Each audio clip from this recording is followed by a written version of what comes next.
साधु जी सीताराम लो राजगढ़ में आ गए बागेश्वर धाम। कथा का आयोजन और रिकॉर्डों का ध्वस्तीकरण। राजगढ़ की कलश यात्रा में जुटे सारे भगवा साड़ियों में निकली 30,000 सनातनी वीरांगनाएं। कई किलोमीटर तक दिखा भगवा ही भगवा। खिलचीपुर में भगवा ब्रिगेड देखकर दंग रह गए लोग। कलश सिर पर धारण किए दिखा सनातनी माताओं का जनसैलाब। कलश यात्रा ने बना डाला विश्व रिकॉर्ड। देखिए पब्लिक दर्पण न्यूज की स्पेशल रिपोर्ट में।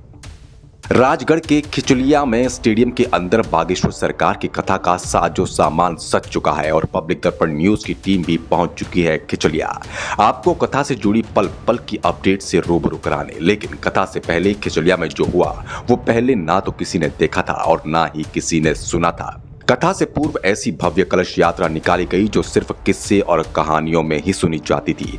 आप जरा स्क्रीन पर चल रही इन तस्वीरों को तो देखिए। जहां तक नजर नहीं पहुंचेगी वहां से दूर तक आपको केवल भगवा ही भगवा नजर आएगा। सनातनी वीरांगनाओं का यह विशाल जनसमूह देश को हिंदू राष्ट्र बनाने और इस कथा को ऐतिहासिक कथा बनाने के लिए दस्तक दे रहा है। जरा इन माताओं के रैले को तो देखिए, कैसे भगवान की भक्ति में लीन होकर भव्य ऐतिहासिक कलश यात्रा को निकाल रही हैं।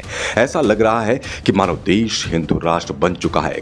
कथा के आयोजकों ने जो व्यवस्था यहाँ की है उसकी तो जितनी तारीफ की जाए कम है। कथा को ऐतिहासिक बनाने में कोई भी कसर यहाँ नहीं छोड़ी गई। कथा में बागेश्वर सरकार एक और अनोखा कारनामा करेंगे। इस कथा में आपको अगर कन्याएं संगीतमय हनुमान चालीसा का पाठन करती दिखे तो भी चौंकना मत, क्योंकि यहाँ ये भी ऐतिहासिक काम होने वाला है। कथा के ऐतिहासिक होने का अंदाजा आपको कई किलोमीटर तक चल रही इस कलश यात्रा को ही देखकर हो जाएगा। लेकिन जरा इन तस्वीरों को तो देखिए कि किस तरह से कथा स्थल की व्यवस्था की गई है। जितनी भव्य कलश यात्रा है उतना ही भव्य पांडाल सजाया गया है। लोगों के बैठने के लिए बनाए गए इन स्थानों को तो देखिए। जरा इस अंबेडकर द्वार को भी देखिए। अंबेडकर द्वार के ऊपर भी भगवा और बराबर में बागेश्वर सरकार विराजमान है। यही तो वजह है कि यहाँ निकाली गई कलश यात्रा ने इतिहास रच डाला है। तो वहीं इंद्रदेव ने कथा आयोजकों को आंखें दिखाना शुरू कर दिया। लेकिन बाबा के पागल किसी के आंखें दिखाने से डरने वाले नहीं है। तो चलिए आपको पूरे प्रोग्राम के बारे में बताते हैं। तो दोस्तों ये तो आप सभी जानते ही हैं कि राजगढ़ के खिचलिया में बागेश्वर सरकार कथा करने वाले हैं। 26 से 29 जून तक चलने वाली इस कथा को इसकी कलश यात्रा ने ही ऐतिहासिक और यादगार बना दिया।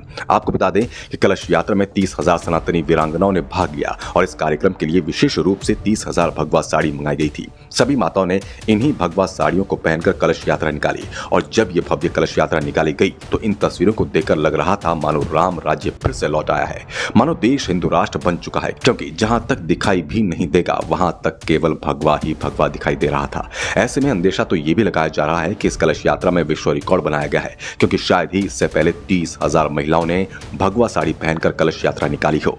तो वहीं अगर मौसम की बात की जाए तो इंद्रदेव लगातार भगवाधारियों को आंखें दिखा रहे हैं। लेकिन बागेश्वर सरकार के पागल कभी पहले भी किसी से डरे हैं क्या जो अब डरेंगे? कथा को ऐतिहासिक बनाने की पूरी तैयारियां कर ली गई है। कथा इसलिए भी ऐतिहासिक होगी क्योंकि आयोजन के किसी भी दिन दर्जनों कन्याएं हनुमान चालीसा का संगीतमय पाठ करेंगी। ये भी शायद ही पहले कभी देखा गया हो। इतना ही नहीं, कथा स्थल स्टेडियम में प्रवेश के लिए जो द्वार है वहां अंबेडकर द्वार तो लिखा है, लेकिन उसके ऊपर लहरा रहा भगवा ध्वज और बागेश्वर सरकार की तस्वीरों ने सबका मन मोह रखा है। ऐसे में अब इस अलौकिक और ऐतिहासिक कथा की तैयारियां तो पूरी हो चुकी हैं और बागेश्वर सरकार भी 26 जून को शाम 4 बजे कथा स्थल पहुंचेंगे और कार्यक्रम का शुभारंभ करेंगे।